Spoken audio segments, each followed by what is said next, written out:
Nagaan Waaqayyoo Waaqa jiraataa hunduma keessaniif haa ta'u. Qulqulloon maatiin Waaqayyoo akkam jirtu nagaa keessanii?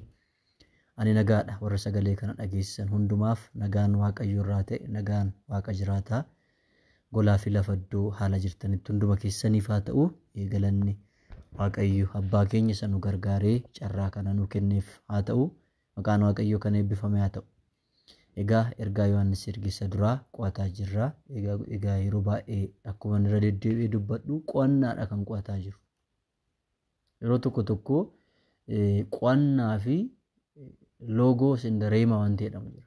Loogos kan jedhu sagalee Waaqayyoo isa ifatti mul'atu sanaa gadi fageenyaan hubachuu yeroo ta'u, reemaa kan jedhu kun garuu ergaa yerooti. Kanaafuu nuti amma kan qabnee jirru sagalee Waaqayyooti kan qo'ataa jiru. Sagalee Waaqayyoo beekuudhaaf, sagalee Waaqayyoo hubachuudhaaf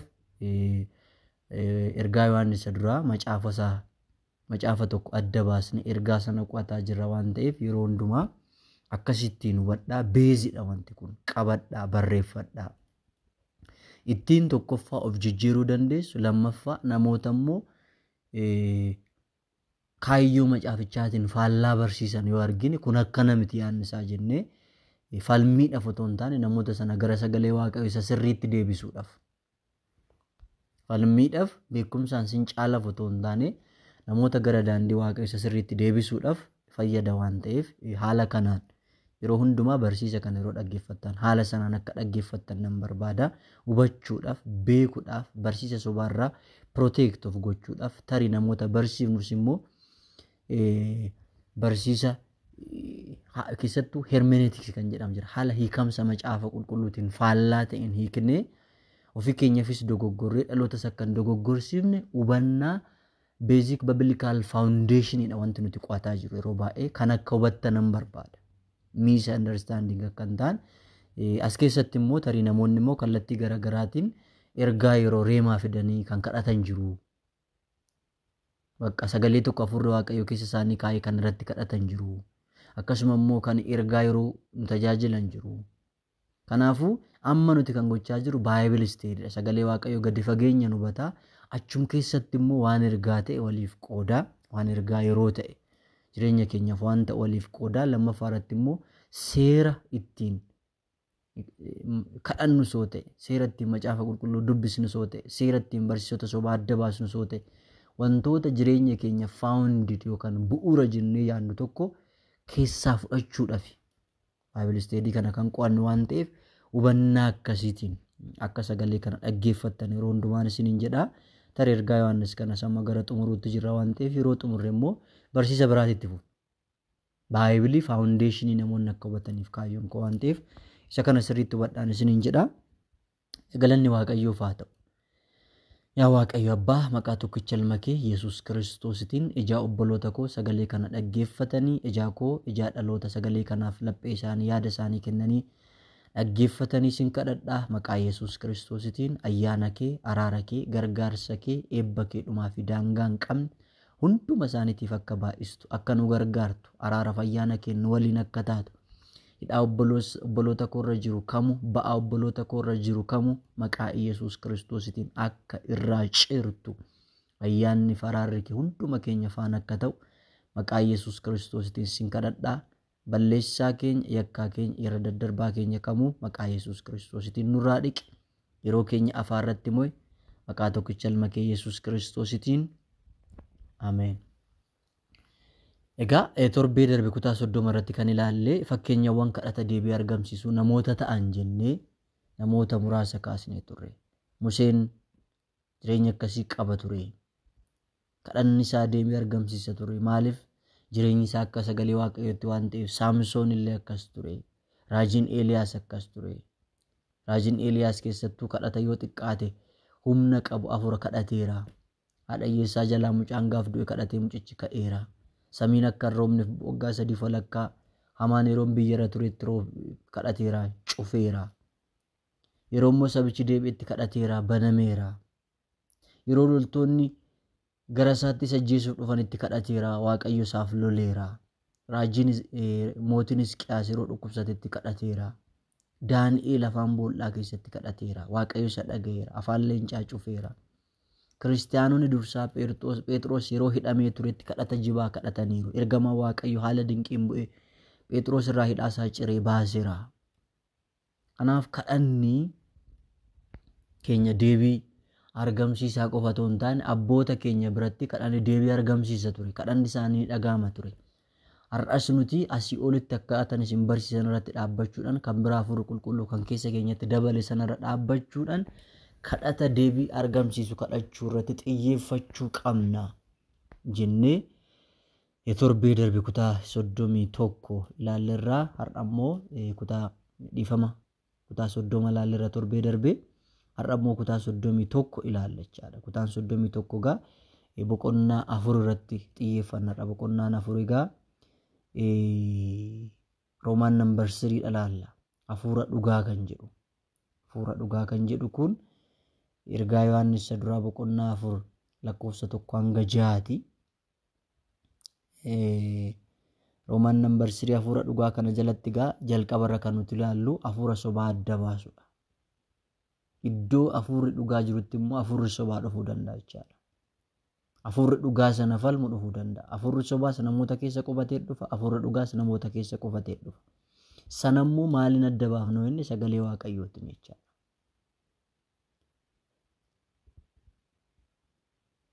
Egaa ergaa Yohaannis isa duraa boqonnaa 4 dhufnee gaafa laallu Yohaannis wanti inni dubbatu jira. Boqonnaa 4 dhufnee seensuma isaa gaafa laaltan Yohaannis adda baasee hafuurri sobaa akka jiru, hafuurri Kiristoosiin falmu akka jiru, hafuurri dhugaa hin taane akka jiru, achuma immoo amantoota keessa akka jiru bara kanas guutanii obboloota koo macaafa qulqulluu qabatanii dhufu, xiksiidha qabatanii dhufu. Gaaf barsiisa isaanii ditteel keessa seentanii ilaaltan macaafni qulqulluun kan dubbatu kan biraati. Kitaabichi immoo kan dubbatu kan biraati. Kanaaf bara kana nutis hafuura sobaa adda baasuun kan barbaachiseef. Macaafa qulqulluu ditteel Baayibili isteedii gochuun kan barbaachiseef. Kanaaf firoottan koo maatii Waaqayyo adda baasuu kan dandeenyu yoo baranneedha. Dhugaa sobarraa soba dhugaarraa adda baasuu kan dandeenyu yoo baranneedha. Kanaafuu ergaa Yohaannis inni duraa kun boqonnaan 4 lakkoofsi 1 hanga 6 keessattuu maal irratti xiyyeeffata jettan hafuura sobaa. Hafuurri sobaa jiraa Yohaannis jettanii een jiraa isiniin jedha Yohaannis. Boqonnaa 4 lakkoofsa 1 mata durumti isaa dhattanii gaafa laaltan hafuura dhugaa fi hafuura sobaadha. Macaafichumti moobaayilii keessan appilikeeshinii bantanii yoo laaltan hafuura dhugaa fi hafuura sobaadha. Maal jechaadha kun? Hafuurri dhugaa jira, hafuurri sobaa jira jechaadha. Hafuurri dhugaa dhugaadha jechuudhaaf hafuurri sobaa soba jechuudhaaf immoo beeziin tokko nu barbaachisa. Macaafa qulqulluu beekuun barbaachisaadha. Macaafa qulqulluu beekuu yeroo isiniin jedhu isa kadhataaf yookaan sagalee tokko namootaaf qooduudhaaf beekumsa beeknu sana hin jennu. Dhugaadhumaan faawundeeshinii isaa kaayyoo macaafa qulqulluu bara kan barraa'e, maaliif barraa'e, eenyuuf barraa'e, haalli amantoota yeroo sana keessa turanii akkam ture, bara kanatti akkamitti appilaayi goonee hiikuu qabna kan jedhu amanaan tokko hubachuu qaba. Akkamitti daawunlood gochuu easily naannoo waayifee hin jiru dhannee ibsa macaafa qulqulluu kutaa tokko yeroo barsiifnu sanatti xiyyeeffachuu qaba. Egaa ergaa Yohaannis duraa boqonnaa 4 lakkoofsa 1 irratti michoota koo jedha Yohaannis. Michoota koo jedha qulqullootaan. Warra hafuuraan hin dubbanna jedhan hunda hin amaninaa. Macaafa qulqulluu jedha nuuf kadhee miti. Hafuuraan dubbanna ergaa qabna warra jedhan hundumaa hin amaninaa. Waaqayyo biraa yoo ta'an hafuurota isaan ittiin dubbatan qoraatii ilaalaa malee. Raajonni sobduun baay'een gara biyya lafaatti ba'aniiru. Raajonni akkamii? Raajonni sobduun. Raajota ofiin jedhu garuu sobdoota dhugaa of keessaan qaban isaan immoo qoraa ilaalaa. Waan dubbatame hundumaaf ishoo goshi hin jedhinaa, hin fudhatinaa. Kanaafuu hafuura sobaa adda baasuu kan jedhu kuni hafuura kamuu qoruun sababbiin barbaachiseef namni tokko gaafa hafuura dhugaan gaggeeffamee jiraatu waldaa keessatti immoo raajonni sobaa baay'een waldaa keessa waan seenaniif keessattuu miluu hiyoot kan jedhu 2001 kan maxxanfame dhaxxanii yoo laaltan fuula 1519 irratti barsiisota barsiisa sobaa kan jedhu jira. Barsiisota sobaa warri ta'an kun barsiisa sobaa barsiisu. Barsiisni sobaa kun kan qabatamaan mul'ataa deemu barsiifni faallaa macaafa qulqulluu ta'e akka salphaatti cal jedhamee ilaalamaa gaafa deemu obboloota ko. Barsiifni macaafa qulqulluun faallaa ta'e easily salphaadhumatti goonee ilaalaa gaaf deemnu waldaa keessatti hundee godhataa deemu. Kun hirmee rakkoo hin qabu gaaf jedhaman. Kun hirmee rakkoo hin qabu. Kun hirmee rakkoo hin qabu. Kun hirmee rakkoo hin qabu gaaf jedhamu wanti sun hundee godhataa deemu. Wanti sun gaafa hundee godhate immoo namni qulqullummaarraa, waaqayyo sodaachuurraa, dhugaaf jiraachuurraa, wangeelaaf of kennuurraa, koomitimantiirraa, paashiniirraa fagaataa deema. Siistamiin addunyaa dukkanaa namanne keessa adeemsi jiru waldaa dhaalaa deema jechaadha. Kanaaf barsiisni sobaa kunis kan qabatamaan mul'ataa deemu barsiifni faallaa macaafa qulqulluu ta'e akka salphaatti cal jedhamee ilaalamaa gaafa deemudha. Barsiisa macaafa qulqulluun faallaa ta'e barsiisa macaafa qulqulluu wal lolu salphaadhumatti dhiisaa gaafa deemnu barsiifni sobaa waldaa dhaalaa deema, dhaloota dhaalaa deema, sammuu namaa dhaalaa deema. Kanaaf gooftaa Yesuus Kiristoos Maatiyos 24:11 irratti raajonni sobduun baay'een hin ka'u. Ka'uu qofa miti kan isin ajaa'ibu baay'een hin ka'u erga jedhee booda namoota baay'ee si wallaalchisuu jedha. Baay'ee ta'anii ka'u namoota baay'eedha wallaalchisuu jedha. Seera malee jiraachuun waan baay'atuuf mee waldaa bara kanaa laala, miidiyaa bara kanaa laala. Seera malee jiraachuun waan baay'atuuf jaalalli namoota baay'ee qabbanaana deema. Maaliif namni seera malee jiraata? Xiqsii kan hafuura keessan jiru, yaada waaqayyoo keessan jiru, inuma isinii xaqqasaa gaafatti siqxan garuu wanti laphee keessan keessatti cobu hin jiru. Jaalalli keessa isaa hin jiru, koomitimantiin keessa isaa hin jiru, of kennuun keessa isaa hin jiru. Akka barbaadetti jiraata, akka barbaadetti ba'a, akka barbaadetti gala. Kuni bu'aa namoota maaliiti? Bu'aa raajota sobduuti jedhe gooftaa Yesuus. Raajonni sobduun baay'een hin ka'u. Namoota baay'ee si wallaalchisu. Gaafa namoota baay'ee wallaalchisan immoo mallattoon isaanii maalidha? Seera malee jiraachuutu baay'ataa jedha. Seera malee jiraachuun gaafa baay'atu maalidha? Walii na'uun hin dhufu jecha. Jaalalli namoota baay'ee qabbanaa'aa deema. Jaalalli gaafa qabbanaa'aa deema namni maal ta'a? Selfish ta'a. Of kan jaalatu ta'a. Ofii koon walanii waa'ee namaa maaltu na dhibee ta'a. Kiristoos garuu waa'ee ofii isaatii hin jiraanne namaaf jiraate. Wangeelli immoo namootaaf jiraachuudha. Namoota birootiif aarsaa ta'uudha. Wangeellumti mataansaa. Tokkoffaa Xiimotewos 4:1 irrattis ergamaan Phaawulos mucaasaa hafuuratiif xalayaa dhuunfaa Xiimotewosiif gaafa barreessu bara booddeetti namoonni hafuurota wallaalchisoodhaa fi barsiisa hafuurota hamootaa duukaa bu'anii amantii wangeelarraa akka garagalan hafuurri qulqulluun keessaa baasee in dubbata. Warri sobduunii fi of hin argineen tokkoffaa warra sobduu jedha Phaawulos Xiimotewosiin. Lammaffaa of hin arganii jedha. Yaanni garaa isaanii diimnaan gubamee milikkita seexanaa godhate kun jara kana wallaalchisanii garagalchaniiru jedha. Warra waldaa garagalchan, warra ofumee ta'an, warra barsiisa sobaan guutaman, warra toon beekin akka nama beekutti akti godhan, warra beezii macaafa qulqulluu toon qabaatiin akka nama beekutti deddeebi'an hin qaban gaafatti siqxan. Confidentially waan isinitti dubbatan hin qaban, of keessaa sagalee waaqayyoo hin qaban, of keessaa hafuura qulqulluu hin qaban, of keessaa yaada macaafa barsiisanii tokko, kutaa macaafa barsiisanii tokko hin qaban. Keessi isaanii offaadha. Agadaa offaa beektuu nuti ijoollee baadiyyaati. Agadaa offaan gaaf dhaxxanii nyaattan akkanatti gaafa laaltan baay'ee bishaan waan of keessaa qabu fakkaata. Ilkaan keessan jala gaafa gale garuu bishaan isin keessatti cobu hin jiru. Bara akkanas dhaloota akkanaatu guutame. Gaafatti siqxan sagalee waaqayyoo of keessaa hin qaban. Barsiisa of keessaa hin qaban. Hafuura qulqulluun hin gaggeeffaman. Jiru waldaa keessaa. Isa qofa miti. Hafuurri kun kan isin ajaa'ibu hojii biraa hojii inni hojjetu maalidha? Lakkoofsa 2 irratti hafuurri Yesuus Kiristoos fooniin dhufuusaa amanatee beeksisu hundinuu kan waaqayyooti jedha.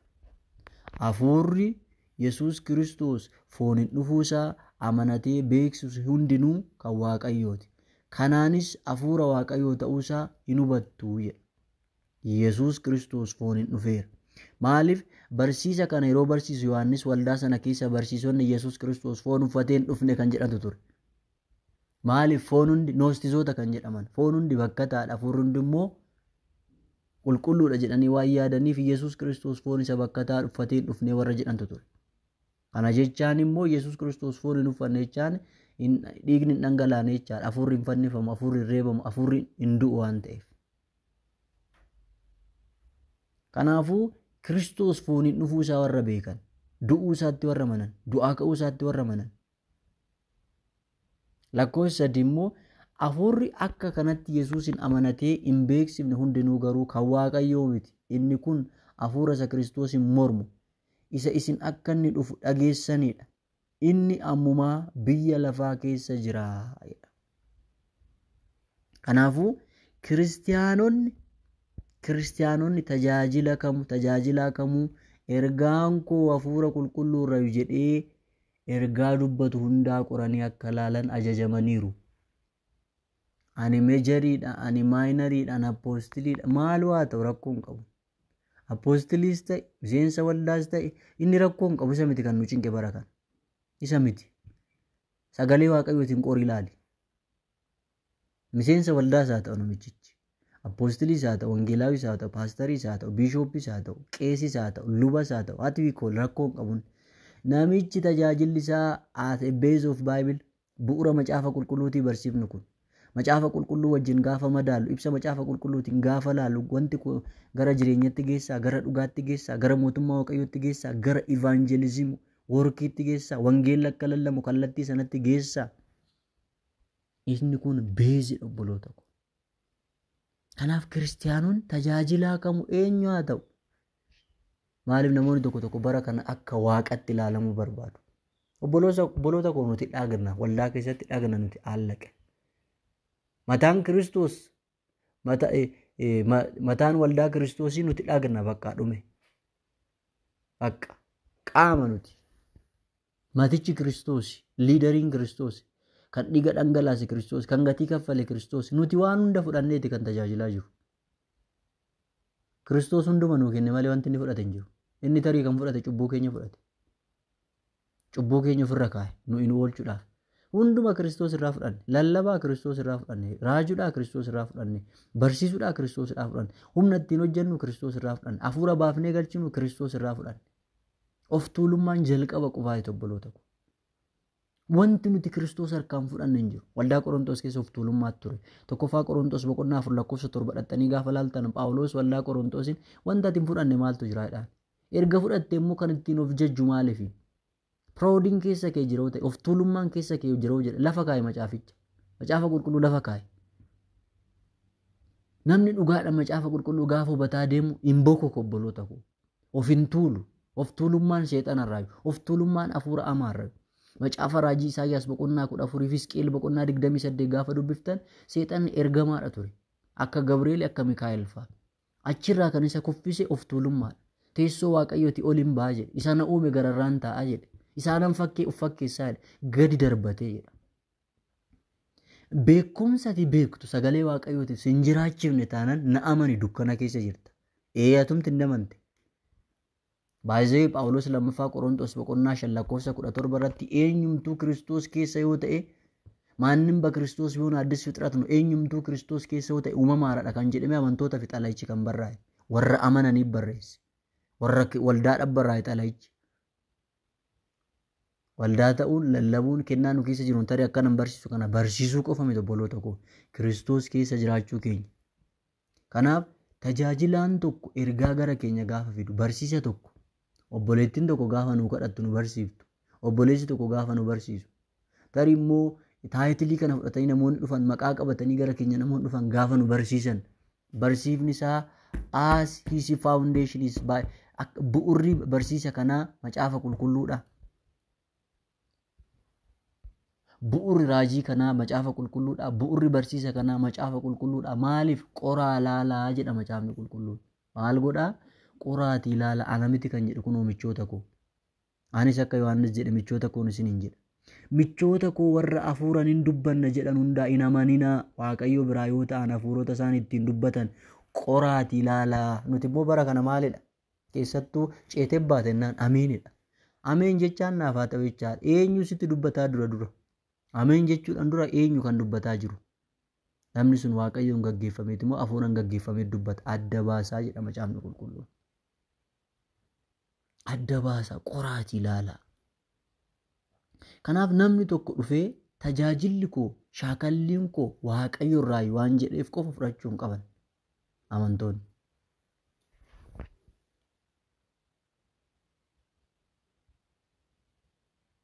Fudhachuu hin qaban. Sirriis miti, babilikaalis miti.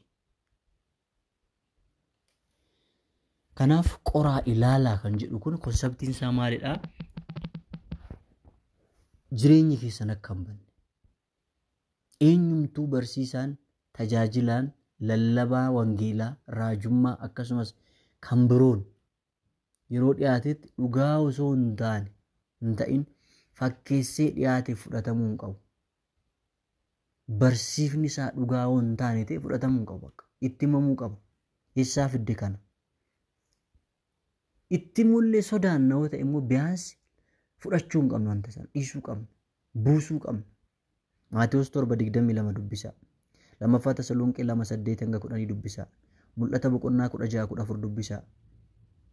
Mul'ata boqonnaa 19:20 dubbisaa. Egaa xiksii kan hin baay'isuuf akkuma seensa koo irratti jedhe Baayibul isteedii irra kan jiru. Dhugoonfadhaa waliin kiroos godhaa. Dhalootas ittiin oolchaa waan dhageessan kana. Keessattuu tokkoffaan Qorontos boqonnaan 14:29 warri waan Waaqayyo isaanitti mul'ise himan immoo 2 yookiin 3 ta'anii haa dubbatan. Warri kaan immoo waan dubbatame sana duukaa bu'anii haa qoran. Macaafa jedha haa qoran. Malee waanuma akkas taata jedhamuun ameen jechuu qoraatii ilaala dhaggeeffadha. Hafuuraan ittiin dubbatu adda baasaa. Lammaffaa Yohaannis boqonnaa 1:7 dhattanii gaafa laaltan warri nama wallaalchisan jedha. Waaqayyo warra nama wallaalchisan isinirraa haa qabu. Warri nama wallaalchisan Yesuus Kiristoos fooniin dhufuu isaa amananii warri hin beeksifne baay'een gara biyya lafaatti ba'aniiru. Inni nama wallaalchisu, inni Kiristoosin mormu isa akkasiitii jedha Yohaannis. Guutan kan nama wallaalchisan garuu maqaa Kiristoos qabatanii dhufu. Kiristoosin hafuura mormutu isaan keessa jira, maqaa Kiristoos qabatanii dhufu. Mul'ata boqonnaa 13:4 gaafa laaltan bineensicha isa kanaaf iyyuu aboo kan kenneef bineensa akka jawwee sana waan ta'eef namoonni isaaf hin sagadan. Akkasuma immoo bineensa isa kaaniif sagadanii eenyutu akka bineensa kanaa ta'a, eenyutus bineensichaan loluu danda'a jedhanii jedha. Sagada barbaada ispiriitiin kunis kadhata barbaada. Kanaaf har'a kutaa 31 kan nuti ilaallee adda baasi. Waan sitti raajame adda baasi. Waan barattu adda baasi. Waan dhageessu adda baasi. Waan kadhatamu adda baasi. Wanta jedhamu adda baasi. Wanti mi'aaye hundi hin nyaatamu obboloota koo. Wanti ilkaan keenyatti gaafa lafkannu mi'aaye qofaaf hin nyaatamu. Wanti tokko tokko hin mi'aa gaafa garaa keessan keessa seene garuu isin ajjeesuu danda'a. Adda baasaa akka sagalee waaqayyootti qoraatii ilaala. Dhaloota gaaf barsiiftan akkasitti xiyyeeffadha. Warra dhaloota barsiisan eegaa. Maaliif inni baratus inni barsiisus akka sagalee waaqayyootti adeemu sagalee waaqayyo waan jedhuuf. Kanaaf hafuura sobaa, hafuura dhugaa addaa baasu qorree haa ilaallu. Jireenya keenya kana keessatti haa hiinu. Maaliif kuni maaliif fayyada obboleessa keenya? Tokkoffaa of oolchina. Lammaffaa dhaloota oolchina.